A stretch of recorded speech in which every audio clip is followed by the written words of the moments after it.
Warahmatullahi wabarakatuh. Waalaikumsalam warahmatullahi wabarakatuh. Satu saat nanti Bapak Ibu sekalian akan pernah menceritakan ke anak keturunannya bahwa dulu ada kejadian pandemi sehingga bersama memakai masker. Maka perlu kalaupun ada yang foto-foto perlu kenang-kenangannya bahwa satu saat dulu kami masih muda-muda misalnya di tahun 2020-2021 itu ada pandemi sehingga semua orang foto pun pakai masker.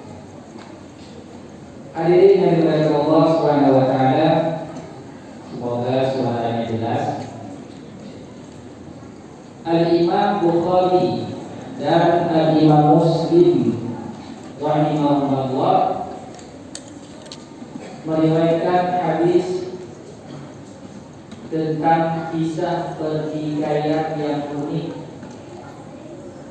Kisah pertikaian yang barangkali ada di antara kita berumur 40, 50 sampai mungkin ada yang 90 tak pernah mendapatkan kejadian ini.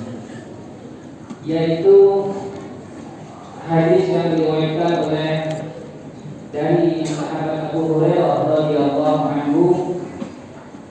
Rasulullah sallallahu alaihi wasallam menyebutkan ishtara rajulu min rajulin aqaran lahu. Seorang laki-laki membeli dari seorang laki-laki sebidang tanah. Fawajada ar-rajulu alladhi ishtarahu al-aqara fi aqarihi jarratan.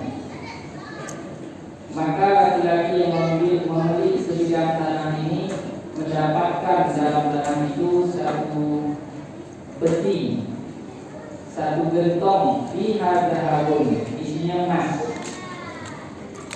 Satu gentong isinya emas. Lalu setelah dia mendapatkan emas yang satu gentong ini, dia datangi pemilik tanah. Lalu dia mengatakan, inna khudh dhahabaka minni, ambillah emas kamu ini dariku. Inna mashtaritu minkal arda wa lam abta' minka dhahaba. Sesungguhnya yang saya beli hanya tanah dan saya tidak membeli dari kamu itu emas. Dikembalikan emas satu gentong tadi. Apa yang terjadi dengan emas sekalian? Pemilik tanah ini mengatakan inna bi'tuka al-ardha wa ma fiha. Sesungguhnya aku menjual tanah ini dan semua yang ada di dalamnya. Si penjual pembeli mengatakan tidak, yang saya beli hanya tanah, emas tidak, ambil emasmu. Pemilik tanah mengatakan tidak, mau saya ambil emas saya, karena saya beli tanah, saya jual tanah sekaligus yang ada di dalamnya. Sampai bertengkar. Pemilik tanah tidak merasa itu milik dia emas, sementara penjual tanah merasa itu sudah milik pembeli. Bertengkar dua orang ini. Fatahakama, keduanya harus pergi ke mahkamah. Pergi ke mahkamah karena menolak barang yang bukan milik dia. Kalau kita melihat ada dua orang sahabat bertikai sampai ke mahkamah pengadilan karena masalah bisnisnya, itu biasa. Kalau ada anak-anak bertikai, bertengkar, bermusuhan sampai ke mahkamah syariah karena hanya mendapatkan warisan orang tua, itu biasa, banyak.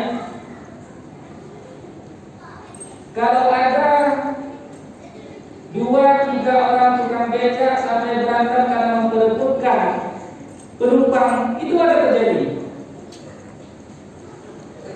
Suami istri bertengkar di hadapan hakim karena masalah harta golong ini, sampai ada yang palunya bukan diketok di tempat palu tapi kena kepala hakim, itu ada. Yang aneh dalam angka ini adalah pergi saling meninggikan suara di depan hakim karena menolak harta yang merasa bukan milik dia. Allahu Akbar. bijak.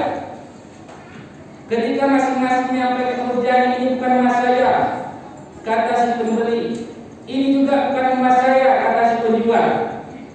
Si hakim ini mengatakan, alakuma waladun, apakah kalian berdua punya anak? Pertama mengatakan ini al-gulam, saya punya anak laki-laki. Waqala al-akhar yang juga mengatakan ini al-jariyah, saya punya anak perempuan. Datanglah hakim, ankihu al-gulam al-jariyah, nikahkanlah anak laki-lakimu dengan anak perempuannya dia. Wa anfiqu ala anfusihima, dan berikanlah nafkah kepada kedua anak kalian itu. Wa tasaddaqah, dan sedekahnya gunakan untuk bersedekah. Hakim yang bijak dan arif, tidak ada tendensi keinginan mendapatkan harta dari pertikaian orang, dan tidak ada merasa terzalimi satupun dari dua yang bertikai tadi. Andai saja kita hidup di negeri yang masyarakatnya seperti itu, semua merasa panah, merasa cukup dengan apa yang telah Allah berikan, dan punya sifat wara, hati-hati, punya sifat hati-hati karena merasa itu bukan miliknya. Dia menolak dan siap pergi ke mahkamah untuk menolak, bukan bahagia, bukan sebalik daripada itu. Wala ta'kulu amwalakum bainakum bil batil, jangan makan harta di antara kalian dengan cara batil. Wa tudlu biha al-hukam, lalu mengambil harta batil dengan cara bawa ke mahkamah. Ditakulu fariqam min amwalin nas bil ithmi, dia ambil sebahagian harta orang dengan cara berbuat dosa, padahal dia tahu itu bukan hak miliknya. Al-Imam Asy-Syafi'i berpesan, idza ma kunta da qalbin kanu'in fa anta wa malikud dunya sawa. Seandainya dirimu memiliki sifat panah, maka engkau dan pemilik dunia, engkau dan raja-raja dunia itu sama saja. Barakallahu li wa lakum bil Qur'anil azim. Subhanakallahumma wa bihamdika asyhadu an la ilaha illa anta astaghfiruka wa atubu ilaik.